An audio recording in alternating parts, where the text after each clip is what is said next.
Hello everybody.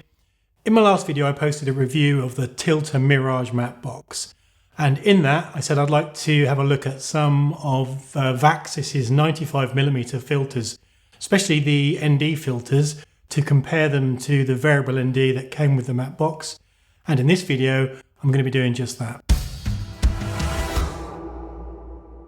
So the three IRND filters I picked up was the 0.6, which is a 2-stop. I've got a 1.2, which is a 4-stop, and a 1.8, which is 6 stops of ND. And I find having these three can generally get me through most shooting situations.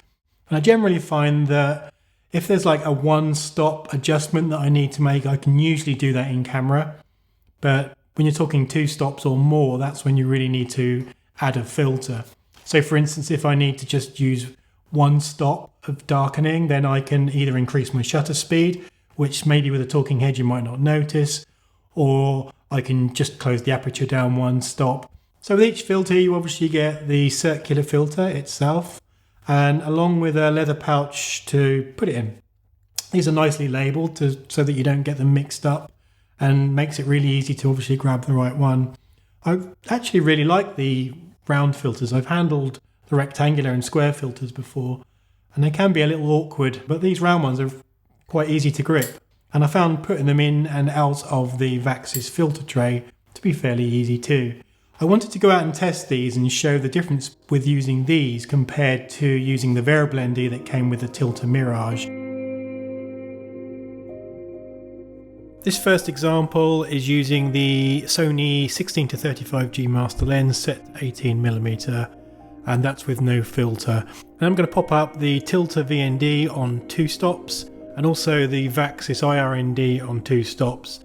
And initially you can see straight away that the Vaxis is doing a much better job of retaining the white balance, whereas the Tilta is definitely making the image look a little bit warmer.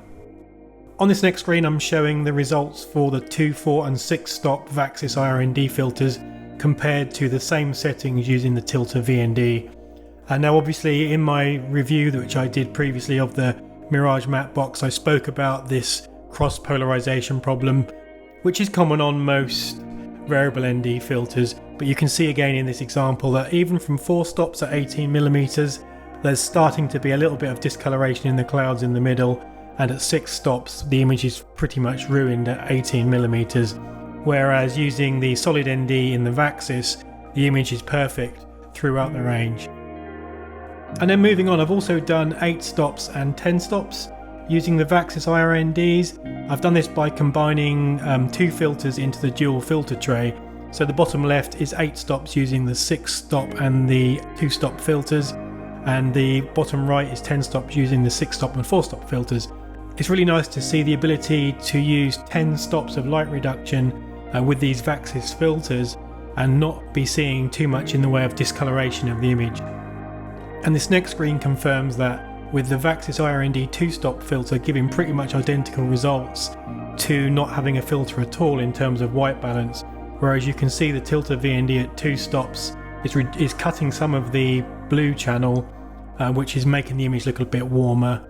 And then moving on to the next screen showing that same test against 4, 6, 8 and 10 stops in the case of the Vaxis, you can see that that's consistent throughout the range, with the Vaxis doing a really good job of maintaining a good white balance, and the Tilta does make the image look a bit warmer, but this is consistent throughout the range. So in either case you could actually white balance the camera once the filter's fitted, and it shows that the Tilta would be able to maintain that white balance once it's corrected. The fixed IRNDs from Vaxis do a much better job of not affecting white balance and retaining image quality than the variable ND does. Now obviously there's some compromise because a variable ND gives you a much quicker ability to change your exposure, but then saying that, if you've got say 3 different ND levels already in filter trays available to slot into the Mirage Matte Box, it really doesn't take that much time just to swap those out, especially if you've got say the filter pouch on your belt or you're just carrying them in a bag. It's quite quick to be able to just swap those trays. And what I'm going to do is keep these filters in individual filter trays, making it really easy just to pop them in and out of the matte box. The other thing about these 95mm filters is they're really good value. I think these cost around £45 each in the UK.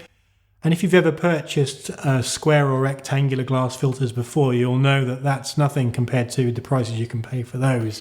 So getting this set of 3 for under £150 is really, really good value. And it makes the Tilta Matte Box, I think, a real worthwhile investment. With the variable ND, it's okay at the lower settings. But add these to that variable ND and you get, the best of both worlds. So I also picked up the 1/8 black mist filter from Vaxis, and I've actually got that fitted for this video. I paid around £55 for this in the UK, which is again really good value. Now if you're thinking about combining a mist filter with an ND, then this solution with the Mirage Matte Box is a really good one, because with a dual filter tray you can combine one of those fixed NDs with the Pro Mist or the black mist, enabling you to have that option. And if you don't want to use mist, you can just take the mist out. It's much cheaper than, say, something like the Polar Pro variable ND mist version, where you have to buy the whole setup. So you buy the variable ND with the mist, and then you have to buy another one without the mist.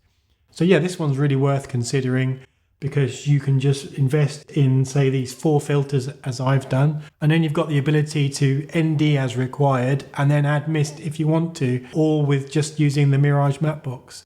So yeah, in summary, I'd highly recommend these IRND filters from Vaxis.